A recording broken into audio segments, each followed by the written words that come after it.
ഈ ഭാവി കാര്യങ്ങൾ ഇപ്പം പണ്ട് സൈക്കിളൊക്കെ പഠിക്കുമ്പോൾ എല്ലാവരും പിടച്ചതിൽ വീഴണത് ആരാണ്, എപ്പോഴാണ് വീഴണത്?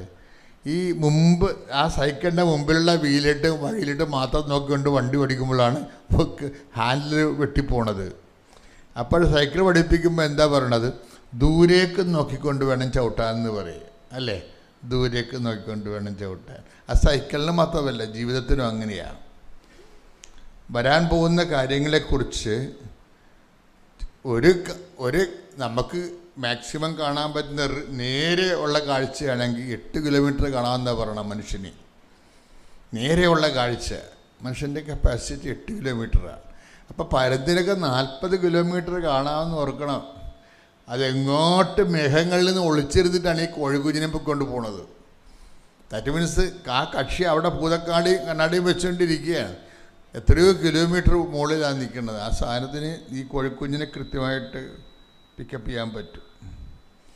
അപ്പം നമ്മളെ സംബന്ധിച്ചിടത്തോളം ഈ വരാൻ പോകുന്ന കാര്യങ്ങളെക്കുറിച്ച് നമ്മൾ എങ്ങനെ അപ്ഡേഷൻ ഉണ്ടെങ്കിലും, അപ്ഡേഷൻസ് നമ്മൾ വായിക്കുന്നത് മീഡിയയുമായിട്ട് ഫ്രണ്ട്ലി ആണെങ്കിൽ നമുക്ക് അപ്ഡേഷൻസ് കിട്ടാം. വാട്സപ്പ് ആയാലും ഇൻസ്റ്റഗ്രാം ആയാലും ഇപ്പം നടന്നുകൊണ്ടിരിക്കുന്ന വിഷയങ്ങളെക്കുറിച്ചൊക്കെ എല്ലാം നമുക്കൊരു അപ്ഡേഷൻസ് കിട്ടാം. അതനുസരിച്ചാണ് ഈ ആൾക്കാർ മൂവ് ചെയ്യുന്നത് പലപ്പോഴും ഇൻഫർമേഷൻ കൊണ്ട്. ഇപ്പോൾ ഇൻഫർമേഷൻ്റെ ഏറ്റവും വലിയ ഒരു കാലഘട്ടമാണിത്. പക്ഷെ മനുഷ്യനെ നയിക്കാൻ ഈ ഇൻഫർമേഷൻ മാത്രം പോരാ, വളരെ പരിമിതമാണ്. എന്താ കാര്യം? നമുക്ക് വരാനിരിക്കുന്ന കാര്യങ്ങൾ കൂടി അറിഞ്ഞുകൊണ്ട് ഒരാൾ നമ്മളെ നയിക്കണം, ജീവിതം പരാജയപ്പെടാതിരിക്കാൻ വേണ്ടി. വരാനിരിക്കുന്ന കാര്യങ്ങൾ ഇപ്പോൾ ഇംഗ്ലണ്ട് പൂട്ടുമെന്ന് ഒരിക്കലും നമ്മൾ ഈ അടുത്ത കാലത്തെങ്ങും ആരും വിചാരിക്കണില്ല. എത്ര പേര് IELTS ആണെന്നറിയാമോ? വെറുതെ ക്യാൻസലായിരിക്കണ വീട്ടിൽ തീർന്നു, ആ കാശും പോയി. ഇനി OET ക്യാൻസലായിരിപ്പുണ്ട്. കാര്യം എന്താണ്? ആ രാജ്യത്തിന് ആളെ വേണ്ട, തീർന്ന്. അപ്പം അത് എന്താ പ്രശ്നം വെച്ച് കഴിഞ്ഞാൽ, വരാനിരിക്കുന്ന കാര്യങ്ങൾ അവൻ നിങ്ങളോട് പറയുമെന്ന് പറഞ്ഞ ദൈവമായിട്ട് നമുക്ക് ഒരു ലിങ്ക് ഉണ്ടെങ്കിൽ, ദൈവത്തിനറിയാമല്ലോ ഈ സാധനം ക്യാൻസലാക്കാൻ പോകണമെന്നുള്ളത്. ഈ B1 B2 ഒക്കെ ഇനിയിപ്പോൾ ക്യാൻസലാകും കുറച്ച് കഴിയുമ്പോൾ. ജർമ്മനി എന്നൊക്കെ പറഞ്ഞാൽ അത്ര വലിയ രാജ്യമൊന്നുമല്ല. നമ്മളെ ആൾക്കാർ എടുക്കുന്നതിനൊക്കെ ഒരു പരിധിയുണ്ട് അവർക്ക്. നമ്മൾ കേരളക്കാർ മാത്രമല്ലല്ലോ, ഈ ലോകത്തുള്ള മുഴുവൻ ആൾക്കാർ അവിടെ ചെല്ലണത്. അപ്പോൾ അത് കഴിയുമ്പോൾ ഓട്ടോമാറ്റിക്കായിട്ട് ആ സാധനം ക്യാൻസലാവും. അപ്പം അതുകൊണ്ട് തന്നെ അപ്പോൾ ഈ ഞാൻ ഒരു കാര്യം മാത്രമല്ല പറയണത്, ജീവിതത്തിൻ്റെ എല്ലാ കാര്യങ്ങളും ബാധിച്ചിരിക്കുന്നത് വരാൻ പോകുന്ന ഒരു 40% വിഷയങ്ങൾ മാത്രമേ വർത്തമാനകാലത്തെ നമുക്ക് ഇതിൻ്റെ ഒരു ഇൻഫർമേഷൻ കൊണ്ട് നമുക്ക് തീരുമാനമെടുക്കാൻ പറ്റത്തുള്ളൂ. ബാക്കി 60% കാര്യങ്ങളും ഭാവിയിൽ സംഭവിക്കുന്ന വിഷയങ്ങൾ നമ്മളെ സ്വാധീനിക്കും. അത് പക്ഷെ നമ്മൾക്കറിയത്തില്ല. അതുകൊണ്ടാണ് ഈശോ അതിൻ്റെ പ്രൊവിഷൻ ഓപ്പൺ ചെയ്തിരിക്കുന്നത്. എന്താണ്? ഒന്നൊരു വായിച്ചത് യോഹന്നാൻ 16:14. യോഹന്നാൻ 16:14. വരാനിരിക്കുന്ന കാര്യങ്ങൾ അവൻ നിങ്ങളെ അറിയിക്കും. Praise the Lord. ഈ വരാനിരിക്കുന്ന കാര്യങ്ങൾ നമ്മൾക്കറിയാൻ പാടില്ലാത്തത് നമ്മുടെ സ്റ്റാറ്റസ് എങ്ങനെയാണ് സ്വാധീനിക്കുന്നത്. അപ്പം നമ്മളെ അത് വരാനിരിക്കുന്ന കാര്യങ്ങൾ നമ്മൾ അറിയാതിരിക്കുന്നത് നമ്മൾക്ക് മെരിറ്റാണ് ലോസ് ചെയ്യണത്. നമ്മുടെ മെരിറ്റ് ലോസ് ചെയ്യും. ഈ ലോകത്തിൻ്റെ പല വിഷയങ്ങളും എല്ലാ നേട്ടങ്ങളും വരണത് ആൾക്കാരെല്ലാം ഇങ്ങനെ ഒത്തിരിയേറെ ക്രാഷ് കോഴ്സുകൾ, പിന്നെ എഡ്യൂക്കേഷൻ അപ്ഡേഷൻസൊക്കെ എല്ലാം എടുക്കുന്നതിൻ്റെ പിന്നിൽ, പിന്നെ എക്സ്പീരിയൻസൊക്കെ വാങ്ങിക്കുന്നതിൻ്റെ പിന്നിൽ എന്താ ഉള്ളത്?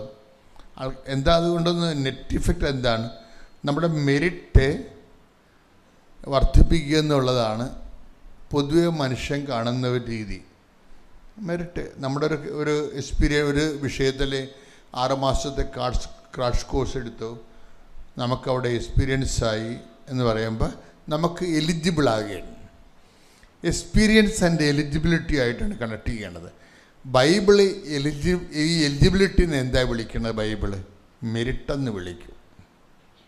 അതല്ലേ എലിജിബിലിറ്റിനെ? അർഹത, യോഗ്യത ഇങ്ങനെയുള്ള വിഷയങ്ങളെയൊക്കെ നമ്മൾ എലിജിബിലിറ്റി എന്ന് പറയുന്ന വിഷയത്തെ ബൈബിൾ ഉപയോഗിക്കുന്ന വാക്ക് വേറെയാണ്. എന്താണത്? മെരിറ്റ്, യോഗ്യത എന്ന് പറയും. ഇനി ബൈബിളിനെ നിരീക്ഷിക്കുന്ന രീതികളുണ്ട്. എന്താണ്? മനുഷ്യന്മാർ എത്ര എക്സ്പീരിയൻസ്ഡ് ആയാലും, എത്ര എലിജിബിലിറ്റി ഉള്ളവരായാലും, എലിജിബിലിറ്റി ഉള്ളവരുടെ എണ്ണം കൂടുകയാണെങ്കിൽ why should you must get that job? അതാണ് വിഷയം. അവിടെ ഒരു പ്രശ്നമാണത്. അതൊരു പസ്സിലാണ്. ഈ അർഹതയുള്ളവരുടെ, നീ അർഹതയ്ക്ക് വേണ്ടി തലകുത്തി മറിഞ്ഞ് മറ്റുള്ളവരെക്കാൾ അർഹത നേടി ഒരു കോമ്പറ്റീറ്റീവ് സ്റ്റാറ്റസ് നീ എടുത്തു കഴിഞ്ഞാൽ ഉള്ള പ്രശ്നം എന്താണ്? അവസരങ്ങൾ ചുരുക്കമാണ്, അല്ലേ? അവസരങ്ങൾ ചുരുക്കമായത് കൊണ്ട് തന്നെ ഇപ്പം 100 സീറ്റ് അല്ലെങ്കിൽ 10 സീറ്റേ ഉള്ളു. അതേസമയം തന്നെ എലിജിബിലിറ്റി ഉള്ള ആൾക്കാർ 100 ഉണ്ടെന്ന് വിചാരിച്ചു. അപ്പോൾ ഈ 90 പേരും ഔട്ടാകത്തില്ലേ? അപ്പോൾ എലിജിബിലിറ്റി നോൺസെൻസ് ആകത്തല്ലേ? അപ്പോൾ ബൈബിള് ഇതിന് വേറൊരു വാതിലാണ് തുറന്നിരുന്നത്. എന്താണ്? Not by merit but by grace. ഇത് എപ്പോഴും വിഷയം എന്ന് വെച്ചാൽ ബൈബിളിൻ്റെ ഒരു രീതി, ബൈബിള് പഴയ നിയമവും പുതിയ നിയമവും തമ്മിൽ പെട്ടെന്ന് കൺകർ ചെയ്യാൻ പാടായിരിക്കും. പുതിയ നിയമവും പഴയ നിയമവും തമ്മിൽ, കാര്യം പഴയ നിയമത്തിൻ്റെ കാലഘട്ടം ക്രിസ്തുവിന് മുമ്പുള്ളൊരു കാലഘട്ടമാണ്. അപ്പം അതിനകത്ത് ചില സമയത്തൊക്കെ കണ്ണിന് പകരം കണ്ണെന്നൊക്കെ ഉള്ള നിലപാടുകൾ എടുക്കും. സർവൈവിങ്ങിന് വേണ്ടി എടുത്തിട്ടുള്ളതാണ്. അതിൻ്റെ ഒരു പ്രോസസ്സിൻ്റെ ടൈമിൽ അങ്ങനെ വരും. ജീസസ് വന്നപ്പോൾ ഇതെല്ലാം ക്യാൻസലാക്കി കളഞ്ഞു. എന്താ കാര്യം? ദൈവത്തെ പക്ഷം ചേർത്ത് ദൈവത്തിൻ്റെ കൂടെ ജീവിക്കുന്ന ഇമ്മാനുവൽ കോൺസെപ്റ്റാണ് ഈശോ പ്രൊമോട്ട് ചെയ്യണത്. അപ്പം ദൈവം കൂടെ സംഭവിക്കുന്നുണ്ടെങ്കിൽ അതിന് വിശുദ്ധിക്ക് വലിയ പ്രാധാന്യമുണ്ട്.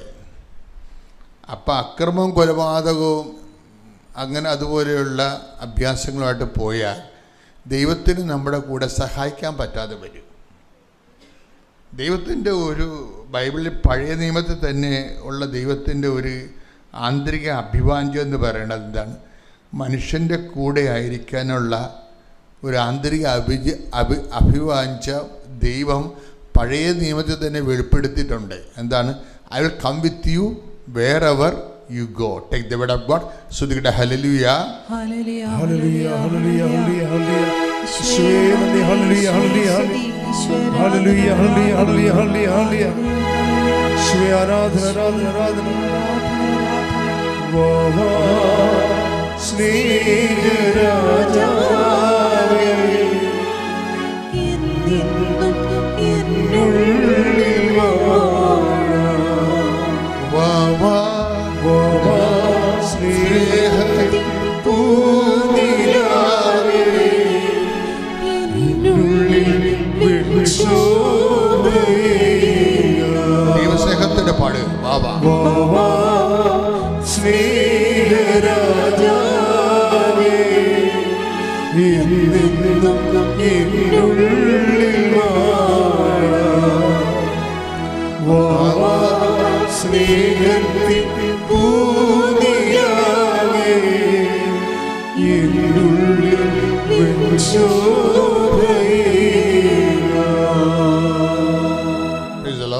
Praise the Lord. എൻ്റെ പേര് ആൻ. ഞാൻ ഉടമ്പടി സാക്ഷ്യം പറയുന്നതിനും ജപമാല റാലിയിൽ അറ്റൻഡ് ചെയ്യുന്നതിനായിട്ട് ന്യൂസിലൻഡിൽ നിന്ന് ഇന്നലെ വന്നു. ഞാനിവിടെ ആദ്യമായി വരുന്നത് 2022 ഡിസംബറിലാണ്. ഞാൻ മേമ്മയുടെ കൂടെയാണ് വന്നത്. അന്ന് ഇവിടെ വന്നപ്പോൾ എനിക്ക് മുല്ലപ്പൂവിൻ്റെ മണം കിട്ടിയായിരുന്നു. പക്ഷേ അന്ന് ഞാൻ വരുമ്പോൾ എനിക്ക് വിശ്വാസമൊന്നും ഉണ്ടായിരുന്നില്ല. കാരണം ഞാൻ പുറത്തേക്ക് പോകാൻ കുറേ നാളായിട്ട് 2017 മുതൽ ട്രൈ ചെയ്യുന്നതായിരുന്നു.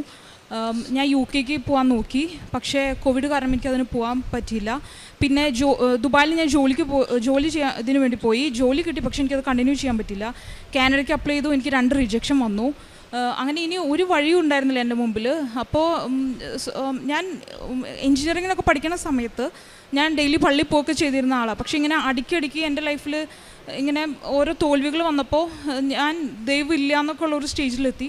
അങ്ങനെ ഞാൻ ഇവിടെ അന്ന് മേമയുടെ കൂടെ വന്നപ്പോൾ എനിക്ക് മുല്ലപ്പൂവിൻ്റെ മണം കിട്ടി. പക്ഷേ എനിക്കിവിടെ 10 മിനിറ്റ് കൂടുതൽ നിൽക്കാൻ പറ്റില്ല. ഞാൻ തിരിച്ച് വീട്ടിൽ ചെന്നു. ഞാനിങ്ങനെ അതിനോട് പറഞ്ഞു അവിടെ മുല്ലപ്പൂവിൻ്റെ മണം കിട്ടി. അത് മാത്രമാണ് എനിക്ക് അവിടെ വന്നിട്ട് ഒരു ഇത് തോന്നിയത്. അപ്പോൾ അവൻ പറഞ്ഞു അത് മാതാവിൻ്റെ പ്രസൻസാണ്. അപ്പം ഞാൻ അവനെ കളിയാക്കി, അങ്ങനെയൊന്നും ഇല്ലെന്ന് പറഞ്ഞ്. പിന്നെ ഞാൻ അങ്ങനെ മാം പക്ഷേ സാക്ഷ്യം പറയാൻ മാമിക്ക് പറ്റിയ ഇവിടെ വന്ന് സാക്ഷ്യം പറഞ്ഞു. അപ്പോൾ അത് എന്നിലൊരു വിശ്വാസത്തിൻ്റെ സ്റ്റാർട്ടിങ് പോയിൻ്റായി. അത് കഴിഞ്ഞ് ഞാൻ എൻ്റെ പേപ്പർ വർക്ക് സ്റ്റാർട്ട് ചെയ്തു. ന്യൂസിലൻഡ് എന്ന് പറഞ്ഞ ഒരു കൺട്രിയിലേക്ക് എനിക്ക് കിട്ടി. ഇങ്ങനെ ആപ്ലിക്കേഷൻ ഇട്ടോളാൻ ഏജൻസിക്കാർ പറഞ്ഞു. അങ്ങനെ ഞാനത് സ്റ്റാർട്ട് ചെയ്തു. സ്റ്റാർട്ട് ചെയ്ത് ഞാൻ എന്നെക്കൊണ്ട് തന്നെ സാധിക്കും, പ്രയറൊന്നും വേണ്ട എന്നുള്ള രീതിയിൽ തന്നെ ഞാൻ മുമ്പോട്ട് പോയി. 6 മാസം ഉണ്ടായിരുന്നു. അപ്പോൾ എനിക്കിഷ്ടംപോലെ സമയമുണ്ട്. അങ്ങനെ ഞാൻ എല്ലാം പേപ്പേഴ്സ് റെഡിയായി. പക്ഷേ ആ ലാസ്റ്റ് എത്തി കഴിഞ്ഞപ്പോൾ അവർ പറഞ്ഞു ഫണ്ട് മെച്യൂർഡ് ആയിട്ടില്ല, 6 മന്ത് മെച്യൂരിറ്റി വേണം, അതായില്ല, അതുകൊണ്ട് വെക്കാൻ പറ്റില്ല എന്ന് പറഞ്ഞ്.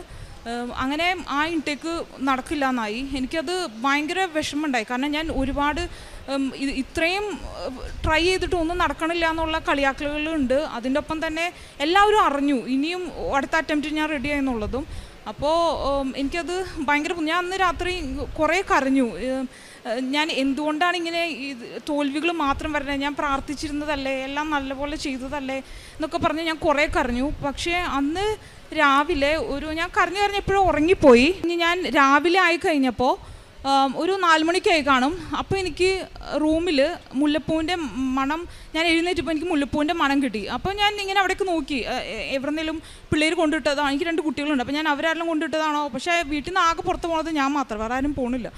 അപ്പോൾ ഹസ്ബൻഡ് ഷിപ്പിലാണ്, ഹസ്ബൻഡിൻ്റെ പേരൻസ് ഉണ്ട്, അവർ പ്രായമായതാണ്. അത് കഴിഞ്ഞപ്പോൾ പിന്നെ ഞാൻ ഇങ്ങനെ അനിയൻ അന്ന് പറഞ്ഞത് എനിക്ക് ഓർമ്മ വന്നു. അപ്പോൾ എനിക്ക് ഒരു പക്ഷേ ഞാൻ തലേന്ന് രാത്രി ഇതുപോലെ കരഞ്ഞിട്ട് എനിക്ക് മാതാവ് ഒരു സാന്നിധ്യം കാണിച്ചു തന്നതായിരിക്കാം, എൻ്റെ അവസാനത്തെ ഒരു ഓപ്ഷൻ ആയിരിക്കാം ഈ ഉടമ്പടി എന്ന് എനിക്ക് അപ്പം തോന്നി. അങ്ങനെ ഞാൻ പിറ്റേന്ന് തന്നെ ഞാൻ വന്ന് ഉടമ്പടി എടുത്തു. അത് കഴിഞ്ഞ് എൻ്റെ അടുത്ത് ഇവർ റിജക്ഷൻ ആണ് എന്ന് പറഞ്ഞു. ഐ മീൻ ഈ ഇൻടേക്ക് എന്തായാലും അപ്ലൈ ചെയ്യാൻ പറ്റില്ല എന്ന ഏജൻസി എന്നോട് പറഞ്ഞു.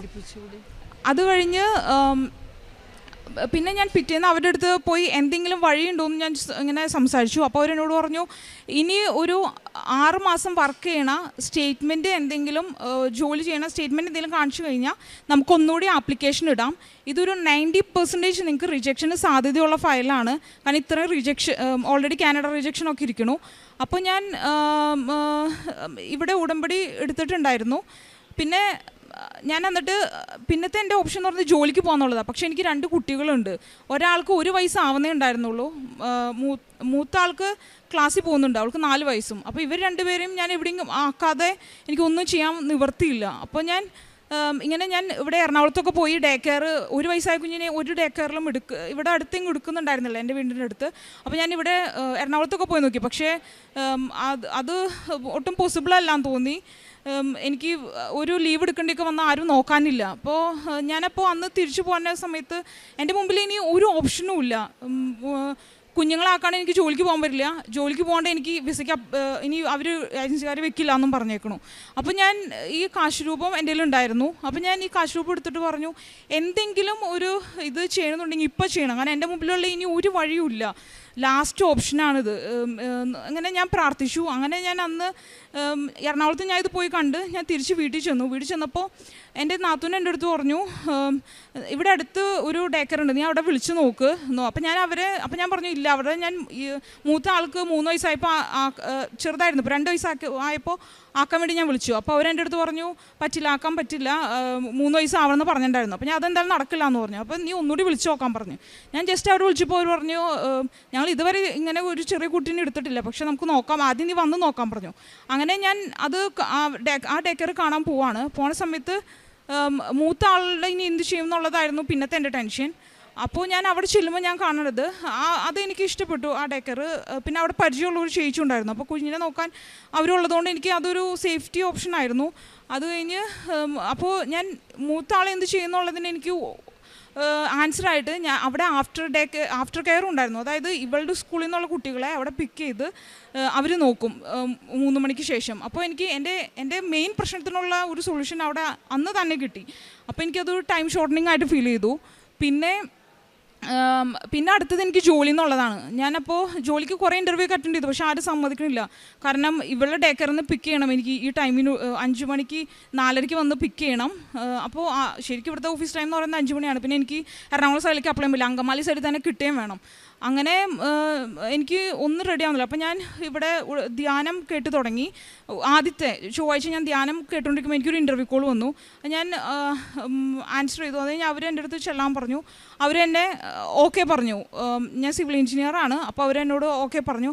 അതൊരു ഹിന്ദു ആണ് അവർ. പക്ഷേ അവരെൻ്റെ അടുത്ത് പറഞ്ഞു കുഴപ്പമില്ല, കുഞ്ഞുങ്ങളുള്ളതല്ലേ, നേരത്തെ പൊക്കോ, ലേറ്റായി നേരത്തെ കുഴപ്പമില്ല. അത്ര എനിക്ക് സപ്പോർട്ടീവായിട്ടുള്ളൊരു എൻവയോൺമെൻറ്റ് എനിക്ക് ജോലിക്കും കിട്ടി. അങ്ങനെ എനിക്ക് ഒരു 6 മന്ത് പിന്നെ ഒരു 1 ഇയർ കഴിഞ്ഞിട്ടാണ് എനിക്ക് അടുത്ത വിസയ്ക്ക് ആപ്ലിക്കേഷൻ ഇടാൻ പറ്റുള്ളൂ. അപ്പോൾ ആ ഒരു ഡ്യൂറേഷൻ മുഴുവൻ എനിക്ക് എൻ്റെ ലൈഫ് ശരിക്കും വെൽ ഓറിയൻറ്റഡായി. രാവിലെ 5:30 എഴുന്നേൽക്കണു, ഇവർക്കുള്ള ഫുഡ് പ്രിപ്പയർ ചെയ്യണു, സെയിം ടൈം ഞാൻ സാക്ഷ്യങ്ങൾ കേൾക്കണു, ബൈബിള് കേട്ട് തുടങ്ങി. കാരണം എന്നിൽ വിശ്വാസം വന്നു തുടങ്ങി. അത്രയും നാളും എൻ്റെ ഒന്നുമില്ലാതെ ഇരുന്നതാണ്. അത് കഴിഞ്ഞ് അങ്ങനെ ഒരു നല്ല ഓറിയൻറ്റഡായി ലൈഫ്. പിന്നെ ഒരു നവംബറായി അടുത്ത വിസയ്ക്ക് ഞാൻ അപ്ലൈ ചെയ്തു. നവംബറായി കഴിഞ്ഞപ്പോൾ എനിക്ക് ഹസ്ബൻഡ് ഷിപ്പിൽ നിന്ന് വന്നു. അത് കഴിഞ്ഞ് ഡിസംബറിൽ ഞങ്ങളിവിടെ ഉടമ്പടി പുതുക്കാൻ ഞങ്ങൾ ഒരുമിച്ച് വന്നു. അത് ഞാൻ തിരിച്ചു വന്നപ്പോൾ ഞാൻ ഇങ്ങനെ അത് കഴിഞ്ഞിട്ടാണ് ഞാൻ അറിഞ്ഞത് ഞാൻ ക്യാരിങ് ആണെന്നുള്ളത്. അപ്പോൾ ഇനി വിസ ജനുവരിയിലാണ് അതിൻ്റെ റിസൾട്ട് വരിക. വിസ വരുമ്പോൾ ഞാൻ ക്യാരിങ് ആണെന്നുണ്ടെങ്കിൽ ഞാൻ സ്റ്റുഡൻറ്റ് വിസയിലാണ് പോകാൻ നോക്കണത്, മാസ്റ്റേഴ്സ് സിവിൽ എഞ്ചിനീയറിംഗ് മാസ്റ്റേഴ്സ് ചെയ്യാനായിട്ട്.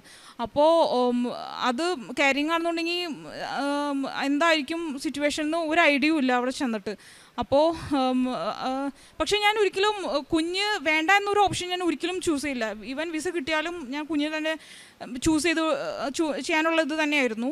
അങ്ങനെ ഞാനിവിടെ വന്ന് പ്രാർത്ഥിച്ചു. അത് കഴിഞ്ഞ് ഒരു ജനുവരിയൊക്കെ ആയി കഴിഞ്ഞപ്പോൾ അതിനിടയ്ക്ക് ഞാനൊരു സ്വപ്നം കണ്ടു. ജോസഫ് അച്ഛൻ ഒരു പാറയുടെ പുറത്തിരിക്കണു, ഇങ്ങനെ കുറേ ആളുകൾ കേൾക്കാനിരിക്കണു.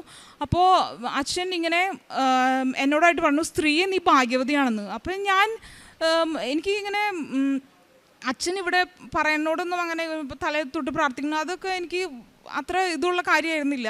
അപ്പോൾ ഇത് സ്വപ്നം കണ്ടു കഴിഞ്ഞപ്പോൾ ഞാൻ ആ സ്വപ്നത്തിൽ തന്നെ ഞാൻ തിരിച്ചു ചോദിച്ചു അതെങ്ങനെ നടക്കുക, കാരണം ഞാൻ ക്യാരിങ് ആണ്, എനിക്ക് വിസ വന്നാൽ പോലും പോകാൻ പറ്റില്ല. അപ്പോൾ അത് കഴിഞ്ഞ് ഞാൻ ആ ഇത് വിട്ടു. ജനുവരിയിലായി കഴിഞ്ഞപ്പോൾ എനിക്ക് വിസ വന്നു കഴിഞ്ഞ് ഞാനപ്പോൾ ഏജൻസിനെ വിളിച്ച് പറഞ്ഞു. അവർ പറഞ്ഞു ഇങ്ങനൊരു കേസ് അവർക്ക് അറിയത്തില്ല, ഇങ്ങനെ ക്യാരിങ് ആയിട്ട് ഇവിടുന്ന് പോയാണ് സ്റ്റുഡൻസിനൊന്നും പോയി നോക്ക് എന്ന് പറഞ്ഞു. അപ്പോൾ ഞാൻ രണ്ടും കൽപ്പിച്ച് ഞാൻ പോകാൻ, കാരണം ഇത്രയും ഞാൻ റിജക്ഷൻ വന്ന് ഞാൻ ഇത് ചെയ്തിരിക്കുന്ന ടൈമാണ്. ഞാൻ പോകാൻ തന്നെ തീരുമാനിച്ചു. ഞാൻ എന്നിട്ട് ഇവിടെ വന്നു, ഞാൻ സാക്ഷ്യം പറയാനായിട്ട് ഇവിടെ വന്നു. പക്ഷേ ഞാൻ സിസ്റ്ററിനോട് പറഞ്ഞു, സിസ്റ്റർ ഞാൻ സാക്ഷ്യം പറഞ്ഞാലും എനിക്കിപ്പോൾ ഞാൻ ചെന്നിട്ട് തിരിച്ചു വരേണ്ടി വന്നു കഴിഞ്ഞാൽ അത് എന്നെ വിശ്വസിച്ച് ആരെങ്കിലുമൊക്കെ ഉണ്ടെങ്കിൽ അവർ പിന്നെയും കളിയാക്കും, ഇവിടുത്തെ വിശ്വാസം ഇല്ലാണ്ടാവും. അപ്പോൾ സിസ്റ്ററിൻ്റെ ഒരു നിനക്ക് വിശ്വാസമില്ലേ, നിനക്ക് വിശ്വാസം ഉണ്ടായിരുന്നുണ്ടെങ്കിൽ നീ ഇങ്ങനെ ഒരു തോട്ട് നിൻ്റെ മനസ്സിലല്ല, നീ പോയി നീ ഇത് നേടി വന്നിട്ട് സാക്ഷ്യം പറയാൻ വന്നാൽ മതി എന്ന് അന്ന് സിസ്റ്റർ എൻ്റെ അടുത്ത് പറഞ്ഞു. പക്ഷേ ഞാൻ അങ്ങനെ പോകാൻ റെഡി, ആരോടെങ്കിലും ഞാൻ അതിനൊപ്പം കാരുണ്യപ്രവർത്തികൾ ചെയ്യുന്നുണ്ടായിരുന്നു. ഞാനിവിടെ ഒരു ഹോസ്പിറ്റലിൽ പോയി ക്ലീനിങ് സ്റ്റാഫിന് ആ ടൈമിലൊക്കെ ആകെ സൺഡേ ആണ് എനിക്ക് ലീവ് ഉള്ളത്. സൺഡേ ഞാൻ കുഞ്ഞിനെ എൻ്റെ വീട്ടിലാക്കിയിട്ട് ഞാൻ ആ ഒരു സൺഡേ കാരുണ്യപ്രവർത്തികൾക്ക് പോകും, ആ ഹോസ്പിറ്റലിൽ പോയി ഫുഡ് വാങ്ങി കൊടുക്കുമായിരുന്നു. അങ്ങനെ അപ്പോൾ ഞാൻ അത് കഴിഞ്ഞ് വിസ വന്ന് പോവാറായി കഴിഞ്ഞപ്പോൾ ഞാൻ അവരുടെ അടുത്ത് പോയി പറഞ്ഞു എനിക്കിങ്ങനെ വിസ വന്നു എന്നും പറഞ്ഞ് ഞാൻ അവർക്ക് ഫുഡ് വാങ്ങി കൊടുത്തു. ഞാൻ അവിടെ അവരുടെ മുമ്പിൽ സാക്ഷ്യം പറഞ്ഞു. ഒരു 30 സ്റ്റാഫുകളുണ്ടായിട്ട് അവരുടെ മുമ്പിൽ ഞാൻ സാക്ഷ്യം പറഞ്ഞു, എനിക്ക് ഇവിടെ പറയാൻ പറ്റില്ലെങ്കിലും. അങ്ങനെയാണ് ഞാൻ കയറിപ്പോയത്. അത് കഴിഞ്ഞ് അവിടെ ചെന്നു ഞാൻ അവരെ യൂണിവേഴ്സിറ്റി ഇൻഫോം ചെയ്തു. അപ്പോൾ അവർ എൻ്റെ അടുത്ത് പറഞ്ഞു നോക്കട്ടെ ഡെലിവറി ടൈം വന്നത് എപ്പോഴാണ് നോക്കട്ടെ. കറക്റ്റ് എൻ്റെ ഡെലിവറി ടൈം വന്നത് അവിടെ എനിക്ക് വെക്കേഷൻ വന്ന ടൈമായിരുന്നു. ഒരു 1.5 മാസം എനിക്ക് റെസ്റ്റ് കിട്ടുന്ന ടൈമിലാണ് എനിക്ക് ഈ ഡെലിവറി ടൈം വന്നത്, എക്സാമിൻ്റെ ബ്രേക്ക്. അപ്പോൾ അവർ പറഞ്ഞു കുഴപ്പമില്ല, നിനക്കിത് സക്സസ് ആയിട്ട് കംപ്ലീറ്റ് ചെയ്യാൻ പറ്റും. അങ്ങനെ പറഞ്ഞ് ഞാൻ തീർത്ഥാടന ഉടമ്പടി എടുത്തിട്ടാണ് പോയത്. അത് കഴിഞ്ഞ് അവിടെ ചെന്ന് പിന്നെ എനിക്ക് പേപ്പേഴ്സ് ഞാൻ സെലക്ട് ചെയ്തതിൽ എഞ്ചിനീയറിങ്ങിൻ്റെ പേപ്പേഴ്സ് എനിക്ക് ഭയങ്കര പാടായിരുന്നു. ഒരു പേപ്പർ ആദ്യം നമുക്ക് കുറച്ച് ടൈം ഒരു 1 വീക്ക് അവർ ടൈം തരും. ആ പേപ്പർ ഓക്കെ ആണെങ്കിൽ അതായിട്ട് കണ്ടിന്യൂ ചെയ്യാം, അല്ലെങ്കിൽ ചേഞ്ച് ചെയ്യാം.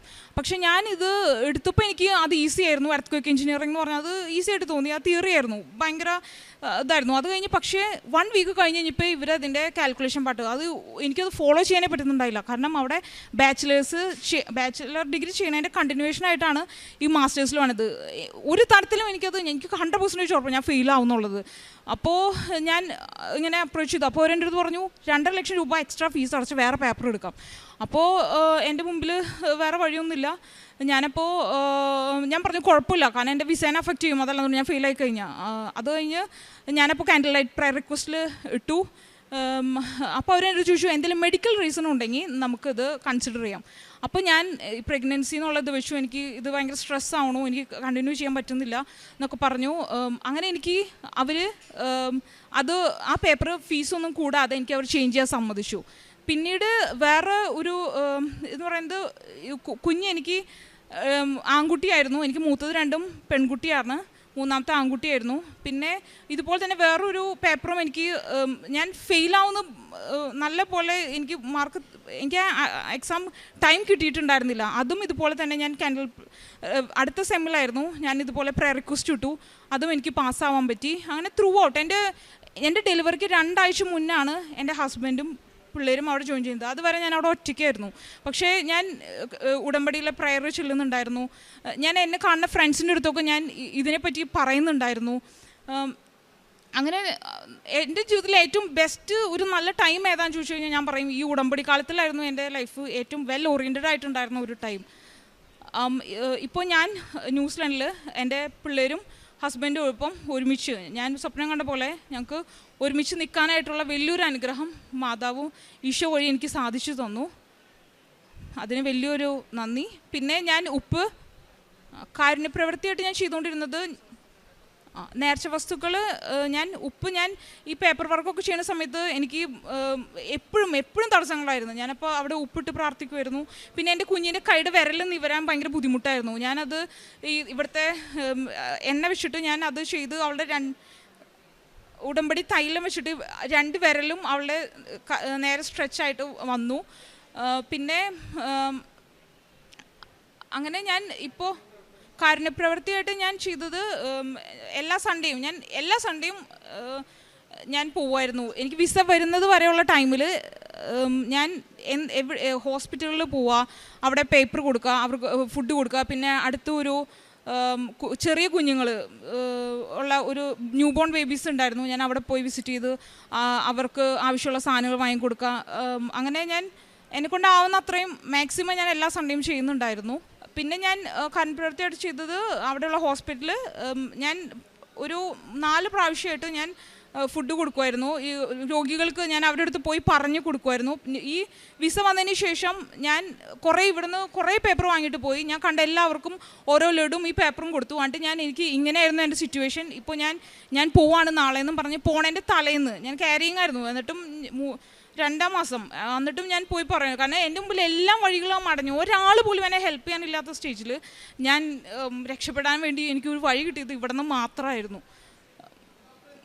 ഈശോയ്ക്കും മാതാവിനും ഒരുപാട് നന്ദി. ഈ അൾത്താരെ കയറി സാക്ഷ്യം പറയാൻ അനുവദിച്ച അമ്മ മാതാവിനും തിരുക്കുമാരനും പരിശുദ്ധാത്മാവിനും ഞാൻ നന്ദി പറയുന്നു. ആദ്യമായിട്ട് എൻ്റെ പേര് ശ്രീജ അനൂപ്, എറണാകുളം പുത്തൻകുരിശിൽ നിന്ന് വരുന്നു. ഞാൻ ഉടമ്പടി എടുത്തത് ജൂലൈ 30. എൻ്റെ ഒരു വിസയിലുള്ള പ്രശ്നം കൊണ്ടാണ് ഞാൻ ഉടമ്പടി എടുത്തത്. 66-ാമത്തെ ദിവസം ഇന്ന് എനിക്ക് പാസ്പോർട്ട് കിട്ടി, വിസ അടിച്ച് ജർമ്മനിയിലേക്കുള്ളതാണ്. ആദ്യമായിട്ട് എനിക്ക് പറയാനുള്ളത്, ഞാൻ മാതാവിനെക്കുറിച്ച് അറിഞ്ഞത് 2023-ലാണ്. അന്നേരം ഞാൻ ഇസ്രായേലിൽ വർക്ക് ചെയ്യുമായിരുന്നു. അവിടെ കെയർ ഗിവറായിട്ട് വർക്ക് ചെയ്യായിരുന്നു. അന്നേരമാണ് മാതാവിനെക്കുറിച്ച് അറിഞ്ഞതും. അന്ന് മുതൽ ഞങ്ങൾ യൂട്യൂബിൽ സാക്ഷ്യങ്ങളൊക്കെ ദിവസം കേൾക്കുകയും രാവിലെയും വൈകിട്ട് പ്രാർത്ഥിക്കുകയും ഉടമ്പടി ഷെയർ ചെയ്യുകയും എല്ലാം ചെയ്യുമായിരുന്നു. അങ്ങനെ ഞാൻ ജർമ്മനിയിലേക്ക് പോകാൻ വേണ്ടി പഠിക്കാനായിട്ട് സ്റ്റാർട്ട് ചെയ്യുകയും അതുവഴി ഞങ്ങൾ എക്സാം ഫസ്റ്റ് 3 മൊഡ്യൂൾ അറ്റൻഡ് ചെയ്ത് അത് ഫസ്റ്റ് അറ്റംപ്റ്റിൽ തന്നെ എനിക്ക് പാസ്സാകാൻ സാധിച്ചു. ഞാൻ ഉടമ്പടി വസ്തുവായ ഉപ്പ് വെച്ച് എക്സാം പേപ്പറിൽ ഇട്ട് പ്രാർത്ഥിക്കുകയും അങ്ങനെ സബ്മിറ്റ് ചെയ്ത് ഞാൻ 3 സബ്ജക്റ്റിനും ഫസ്റ്റ് അറ്റംപ്റ്റിന് പാസ്സായി. എൻ്റെ കൂടെ ഉണ്ടായിരുന്നവരൊക്കെ തോറ്റുപോയായിരുന്നു. പിന്നെ അതിനുശേഷം ഞങ്ങൾ എൻ്റെ കൂട്ടുകാരൊക്കെ ഡ്രോപ്പ് ചെയ്യുമെന്ന് പറഞ്ഞതുകൊണ്ട് ഞാനും കൂട്ടില്ലാത്തതുകൊണ്ടെന്ന് വേണ്ടാന്ന് വെച്ചു. പക്ഷേ പിന്നെയും മാതാവിൻ്റെ ഹിതം എനിക്കത് മുന്നോട്ട് കൊണ്ടുപോകുക എന്നുള്ളത് തന്നെയായിരുന്നു. പിന്നെ ഞാൻ എൻ്റെ ഫ്രണ്ട്സ് വഴി സ്പീക്കിങ്ങിൻ്റെ അറ്റംപ്റ്റ് ചെയ്യുകയും അതും മാതാവിൻ്റെ കൃപയാൽ ഫസ്റ്റ് അറ്റംപ്റ്റിൽ തന്നെ എനിക്ക് പാസ്സാകാനും സാധിച്ചു. നല്ലൊരു ഏജൻസിയെ കണ്ടുപിടിക്കാനും പ്രോസസ്സിങ് വളരെ സ്മൂത്തായിട്ട് കൊണ്ടുപോകാനായിട്ടും സാധിച്ചു. അപ്പോൾ അവർ പറഞ്ഞു ഇനി 2 ആഴ്ചയും കൂടെ ഉള്ളൂ, പ്രീ അപ്രൂവലിന് വെച്ച് നിനക്ക് നാട്ടിലേക്ക് പൊക്കോ, 2 ആഴ്ചയ്ക്കുള്ളിൽ കയറി പോകാൻ ജർമ്മനിക്ക് പറ്റും വിസയ്ക്ക് വെച്ചെന്ന് പറഞ്ഞു. അതിനുശേഷം ഞാൻ റിസൈൻ വയ്ക്കുകയും നാട്ടിൽ വരികയും ചെയ്തു. എനിക്കൊരാഗ്രഹം ഉണ്ടായിരുന്നു, ഞാൻ എന്ന് ഉടമ്പടി എടുക്കണമെന്ന് എൻ്റെ ഹസ്ബൻഡിൻ്റെ ഒരു പൂർണ്ണ സമ്മതത്തോടു കൂടി എടുക്കണമെന്ന് ഒരാഗ്രഹം ഉണ്ടായിരുന്നു. അങ്ങനെ ഞാനത് പോകുന്നതിന് മുമ്പ് എങ്ങനെയും എടുക്കണം, ജർമ്മനിക്ക് പോകുന്നതിന് മുമ്പ് എടുക്കണം എന്നൊക്കെ വിചാരിച്ചിരുന്നു. അങ്ങനെ ഞാൻ ഇരിക്കുമ്പോൾ വിസയ്ക്ക് വെച്ചതിന് ശേഷം എനിക്ക് 30 ദിവസമായിട്ടും എനിക്ക് മാത്രം വിസ വന്നില്ല. അപ്പോൾ അതിനെക്കുറിച്ച് എനിക്ക് എന്ത് അനുഗ്രഹങ്ങൾ വന്നാലും അതൊക്കെ ഒരു ചൊവ്വാഴ്ച ദിവസവും 6 എന്നൊരു ദിവസത്തിനൊക്കെയായിരുന്നു വന്നുകൊണ്ടിരുന്ന ഡേറ്റിൽ. എൻ്റെ ഇൻ്റർവ്യൂ വന്നത് 6 എന്നൊരു ഡേറ്റായിരുന്നു. പിന്നെ അതുപോലെ തന്നെ എൻ്റെ ഓരോ കാര്യങ്ങളും ഓരോ അപ്ഡേഷൻ എനിക്ക് മാതാവിൽ നിന്ന് കിട്ടുന്നതൊക്കെ ഈ ചൊവ്വാഴ്ച ദിവസങ്ങളായിരുന്നു. അങ്ങനെ ജൂലൈ 29-ാം തീയതി എനിക്ക് ഒരു മെയിൽ വരികയാണ്, നിനക്ക് വിസ അടിച്ചു തരുന്നതല്ല, നിൻ്റെ എക്സാം അറ്റൻഡ് ചെയ്തിട്ട് 1 വർഷത്തിനുള്ളിലുള്ള എക്സ്പയറി ഡേറ്റ് കഴിഞ്ഞു പോയിരിക്കുന്നു, നീ ഒന്നും കൂടെ B1 എക്സാം അറ്റൻഡ് ചെയ്യണം, അല്ലെങ്കിൽ നിനക്ക് വിസ അടിച്ചു തരില്ല. സാധാരണ ഇന്നേ വരെ അങ്ങനെ പാസ്പോർട്ട് ഹോൾഡ് ചെയ്ത് എംബസിയിൽ നിന്ന് ഒരു മെയിൽ അങ്ങനെ ആർക്കും വന്ന് ഞാൻ കേട്ടിട്ടില്ല. ആ പാസ്പോർട്ട് അത് ഹോൾഡ് ചെയ്ത് വെച്ചേക്കുമായിരുന്നു. അപ്പം ഞാനത് മെയിൽ വന്നതോടുകൂടി ഞാൻ ആകെ തകർന്നു പോയി. പിന്നെ മുൻപോട്ടേക്ക് ഒരു വഴിയില്ല, ഒരു എക്സാം ഡേറ്റ് പെട്ടെന്ന് കിട്ടുക എന്ന് പറയുന്നത് നടക്കണ കാര്യമല്ല. എല്ലാം കൊണ്ടും ആകെ നിലച്ചു പോയൊരു മട്ടായിപ്പോയി. ഞാൻ ഒത്തിരി സങ്കടപ്പെട്ടു. അപ്പം ഞാൻ ഹസ്ബൻഡിനോട് പറഞ്ഞു, എനിക്ക് ഒന്നേ വേണ്ടുള്ളൂ, എനിക്ക് നാളെ രാവിലെ നേരം വെളുക്കുമ്പോൾ കൃപാസനത്തിൽ പോകണം, ഉടമ്പടി എടുക്കണം. അങ്ങനെ വെളുപ്പിനെ തന്നെ വന്ന് ഞാനിവിടെ 5:30 വന്ന് ഇവിടെ വന്നിരുന്ന് മാതാവിൻ്റെ അടുത്ത് നിന്ന് കുറേ കരഞ്ഞു. ഞാൻ ഒന്നേ പറഞ്ഞോളൂ, മാതാവേ എനിക്ക് വിസ കിട്ടണം, ഒരു എക്സാം ഇനി അറ്റൻഡ് ചെയ്യാനായിട്ട് ഇടവരുത്തരുത്. അങ്ങനെ പ്രാർത്ഥിച്ചു. വേറെ ഒന്നും എൻ്റെ മനസ്സിൽ വന്നില്ല, അത് പ്രാർത്ഥിച്ചു. ഞാൻ മാതാവിൻ്റെ അടുത്ത് എനിക്ക് എന്തെങ്കിലും ഒരു അടയാളം തരണമേ മാതാവേ, എനിക്കിത് മുന്നോട്ട് കൊണ്ടുപോകാൻ പറ്റുമെന്നുള്ളതിനെന്ന് പറഞ്ഞു. എനിക്ക് മുകളിൽ ചെന്നപ്പോൾ എനിക്ക് ടോക്കൺ കിട്ടിയത് 56 എന്ന് പറഞ്ഞൊരു നമ്പറായിരുന്നു. അപ്പോൾ അതിലൊരു 6 കണ്ടപ്പോൾ എനിക്കൊരു വളരെ ഒരു ആശ്വാസം തോന്നി. എന്തുകൊണ്ടോ അതെനിക്കൊരു അടയാളമായിട്ട് ഞാൻ വിശ്വസിച്ചു. ഇവിടെ നിന്ന് പോയി ഉടമ്പടിയൊക്കെ എടുത്ത് പോയി. ഇപ്പം തന്നെ പകുതിയിൽ 3/4 എനിക്ക് ആശ്വാസമായി. അവിടെ ചെന്നിരുന്ന് കറക്റ്റ് ഉടമ്പടി എടുത്ത് 30-ാമത്തെ ദിവസം എനിക്ക് അടുത്ത മെയിൽ ആ എംബസിയിൽ നിന്ന് വരുവാണ്, നിനക്ക് B1 എക്സാം ഇനി അറ്റൻഡ് ചെയ്യേണ്ട, അതിന് പകരമായിട്ട് ജർമ്മനിയിൽ ഒരു 5 ആഴ്ചത്തെ ക്ലാസ് അറ്റൻഡ് ചെയ്യണം, അതിൻ്റെ പേപ്പർ സബ്മിറ്റ് ചെയ്താൽ നിനക്ക് വിസ അടിച്ചു തരാമെന്ന് പറയുകയാണ്. അങ്ങനെ പിന്നെ അതിൻ്റെ പുറകെ കുറേ അനഞ്ഞു. ഒത്തിരി വൈകിയാണ് ഞങ്ങൾക്ക് അതിൻ്റെയൊക്കെ കിട്ടിയത്. അങ്ങനെ ആഴ്ചയിൽ 18 മണിക്കൂർ ഉള്ള ക്ലാസ്സായിരുന്നു. അങ്ങനെ അവർ ജർമ്മനിയിലുള്ള ഏജൻസിക്കാരൊക്കെ ഒത്തിരി അന്വേഷിച്ചിട്ടാണ് കിട്ടിയത്. ഇത്തിരി ദൂരം ഉണ്ടെങ്കിലും അവസാനം അത് കണ്ടുപിടിക്കുകയും അത് സബ്മിറ്റ് ചെയ്യുകയും ചെയ്തു. അങ്ങനെ ഇന്ന് 66-ാമത്തെ ദിവസം ഉടമ്പടി എടുത്തിട്ട് 66-ാമത്തെ ദിവസം വിസ കിട്ടി. എനിക്ക് പാസ്പോർട്ട് ഇന്നാണ് കയ്യിൽ വന്നത്. ഞാൻ മാതാവിനെ കാണിച്ചിട്ടേ അത് തുറക്കത്തുള്ളൂ എന്ന് പറഞ്ഞിരുന്നു. ഇവിടെ വന്ന് മാതാവിനെ കാണിച്ച് ഇട്ട് മാത്രമാണ് ഞാൻ പാസ്പോർട്ട് നോക്കിയുള്ളൂ. എനിക്ക് വിസ അടിച്ചു. അതുപോലെ തന്നെ ഞാൻ മാതാവിനോട് പറഞ്ഞിരുന്നു, മാതാവ് ഉടമ്പടി എടുത്ത അന്ന് മുതൽ ഒരു നേരം ഉപവാസം ഞാൻ എടുത്തോളാം, എന്ന് എൻ്റെ പാസ്പോർട്ട് കൈ കിട്ടുന്നോ അതുവരെ ഞാൻ എടുത്തോളാം എന്ന് നേർന്നിട്ടുണ്ടായിരുന്നു. അതുപോലെ തന്നെ അതും പാലിച്ചിരുന്നു. ഇത്രത്തോളം എന്നെ വഴി നടത്തിയ അമ്മ മാതാവിനും തിരുക്കുമാരനും പരിശുദ്ധാത്മാവിനും നന്ദി പറയുന്നു.